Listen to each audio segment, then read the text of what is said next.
Sabe, existe um título na literatura que é pesado. É quase como uma coroa, sabe? O pai da fantasia moderna. E ele foi dado para um autor só. Um cara que, basicamente, mudou as regras do jogo para sempre. Hoje a gente vai mergulhar fundo para entender por que esse título é tão importante e, claro, quem foi que o conquistou. E o ponto de partida da nossa análise é essa frase aí. Simples, direta. Ela afirma com todas as letras: J.R.R. Tolkien é o pai da fantasia moderna. E a prova, a grande evidência que ela cita, é a obra-prima dele, O Senhor dos Anéis. Tá, mas vamos lá, o que isso quer dizer na prática? Como é que uma pessoa com uma única obra pode ser considerada a origem de um gênero inteiro que a gente chama tanto hoje? Essa é a grande pergunta que vai guiar a gente nessa jornada.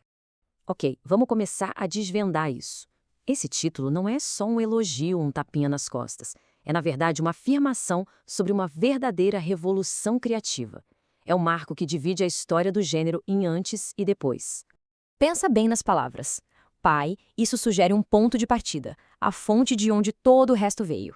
E moderna, isso implica que houve uma quebra, um rompimento total com o que se entendia por fantasia antes dele. É basicamente dizer que algo completamente novo começou ali. Para a gente entender de verdade essa afirmação, a gente precisa quebrar ela em partes. Primeiro de tudo, o que exatamente define a fantasia como moderna? E por que a obra do Tolkien se encaixa tão perfeitamente nessa caixinha? E aqui tá o pulo do gato. A fantasia moderna não fica só se baseando no nosso passado, nos nossos mitos, não. Ela cria o que chamam de mundo secundário. Um universo inteirinho do zero, com a sua própria história, seus mapas, suas regras. Isso dá uma sensação de realidade, de profundidade, que é outra coisa. E o que é mais legal aqui é o contraste. Dá uma olhada. Antes do Tolkien, a fantasia muitas vezes bebia da fonte de lendas que já existiam, sabe? O modelo dele, não. Era sobre criação total. A ideia não era recontar mitos antigos, mas sim forjar uma mitologia inteiramente nova do zero. Certo, mas e a prova final dessa alegação toda?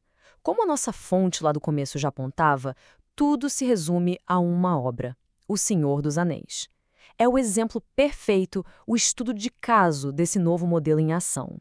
E aqui a gente vê os elementos concretos que fizeram toda a diferença. Tolkien não escreveu só uma historinha, ele construiu um mundo. A história da Terra-média não começa com o Frodo, ela tem eras e eras de acontecimentos antes dele. As línguas dos elfos não eram só palavras jogadas, elas tinham gramática, tinham uma lógica. Essa profundidade, isso era algo nunca visto antes. E qual foi o impacto disso tudo no final das contas? Bom, o modelo do Tolkien não foi só uma coisa que ele fez e pronto. Acabou virando a planta base, sabe? O DNA, a receita de bolo para gerações e gerações de fantasia que vieram depois. Então, o ponto crucial é esse. Para pensar em quase qualquer grande história de fantasia épica de hoje.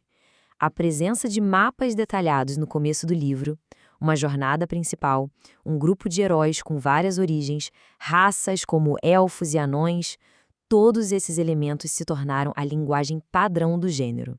E foi uma linguagem que o Tolkien praticamente codificou. E é assim que a gente volta para o nosso ponto de partida. Aquela linha simples lá do início não era um exagero. Na verdade, ela resume perfeitamente como um único autor, com uma visão única e um trabalho gigantesco, criou a estrutura para incontáveis mundos que a gente conhece e ama hoje. E isso tudo deixa a gente com uma reflexão final, né? Tenta só imaginar a fantasia moderna sem a Terra-média como sua ancestral, sem a profundidade da construção de mundo, sem aqueles arquétipos, sem a escala épica. O que sobraria? É uma pergunta que revela o verdadeiro peso daquele título, pai da fantasia moderna.